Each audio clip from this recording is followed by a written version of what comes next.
भावयन् स्वजन्यै तदेव कल्याणरूपम् कपिकूपतज्ज यज्ञ महोत्सयायनी देशांत ऊर्जो वेदांत व्याननी। कन्या कहती कि हे पतिदेव, मैंने बहुत श्रद्धा पूर्वक अनेकों पुण्य कार्य किए हैं, जिनके फल स्वरूप देवी का पूजन किए हैं, जिनके फल स्वरूप पति के रूप में आप मुझे प्राप्त हुए हैं। आप निरंतर हमसे पूजनीय हैं। गृहस्थ आश्रम में सदा दुख था, सदा सुख तथा दुख आते जाते रहता है, उसमें अब सदा चिंता नहीं करेंगे। यह मेरी पहली मांग है।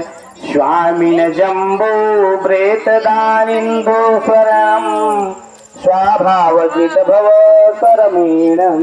हे स्वामी, अब से आप कूप, बावड़ी, तालाब आदि का निर्माण, यज्ञ, दान, यात्रा, उत्साह समस्त कार्यों में मेरे बिना अनुमति के आप ना करें। यह मेरी दूसरी मांग है। पतिन स्वरूप विश्वनव देह ग्राहिणी। हे पतिदेव, व्रत उद्यापन दान आदि, व्रत उद्यापन दान आदि अगर हम अपने स्वाभाविक धर्म के अनुसार करते हैं तो मेरे इस कार्य में आप आधे भागीदारी न डालें। यानी आप दान अगर हम देते हैं किसी को तो उसमें आप ये न कहें कि इतना दान नहीं देना चाहिए, उतना दान देना चाहिए। मेरी यथाशक्ति के अनुसार मैं दान दूंगी, इसमें आप संशय न करें। स्वामिन जम्बो स्मरण पशु ध्यानमं सर्वै निवेदकम तथैव च। हे स्वामी, आप अपने पुरुषार्थ द्वारा, यानी आप जो धन को कमा कर लाएंगे, उसके द्वारा धन को जो कमा कर लाएंगे, जैसे गाय, बैल, भैंस, पशु, अन्य द्रव्य आदि अनेकों प्रकार के चित्र विचित्र प्रकार के वस्तुओं लाएं और मुझे समर्पित करें। यह मेरी चौथी मांग है। क्रीडा शरीरम संस्कारम समाहदर्शम हास्य परिगृहे यानी प्रभो भक्तम। हे पतिदेव, आज से आप हाथी, घोड़े आदि का पशुओं का खरीद या बेचना बिना मेरे अनुमति के ना करे। यह मेरी पांचवी मांग है।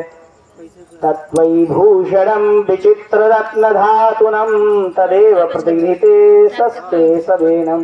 हे पतिदेव, समय समय पर जो आप अपने रत्न और सोने चांदी आभूषण इस विवाह के समय चित्र विचित्र प्रकार के वस्तुओं को दिए हैं, वह पुनः वापस आप न लें। यह मेरी छठवीं मांग है।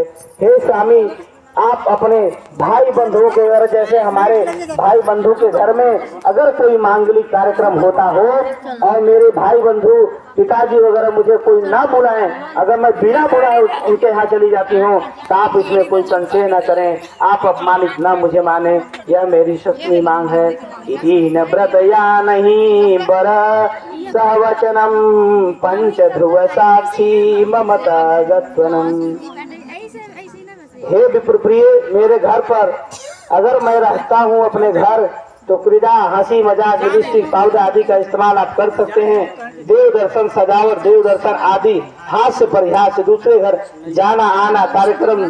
किंतु अगर पति परदेश है तो इस प्रकार के चीजों को, पतिव्रता धर्म का पालन करना या कार्यों को नहीं माना जा सकता। इसलिए मेरी तुम्हें उपयुक्त नियमों का पालन करना होगा, सदैव चेष्टा रखना होगा, उपदेश का पालन करना होगा। हे देवी, तुम्हारे साथ इस मेरे विवाह में भगवान विष्णु, अग्नि, ब्राह्मणगण, बंधु बाधाओं और पांचों सूर्य, नक्षत्र, ध्रुव साक्षी के रूप में है। इससे साक्षी के रूप में मानते हुए मेरी पतिव्रता धर्म का पालन करते हुए इस आज्ञा का पालन करें। हे वरायिनी, तुम सदैव अपना चित्त मेरे अनुकूल रखना, हमारी उचित आज्ञा का पालन करना और मेरी आज्ञा का उल्लंघन न करना।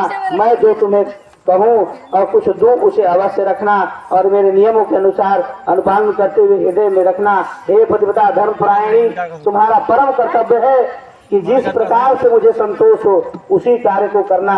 तुम्हें और मेरे माता पिता भाई बंधु के विषय में आदर पूर्वक भक्ति भाव से रखना और सदा मेरी आदेश का पालन करना।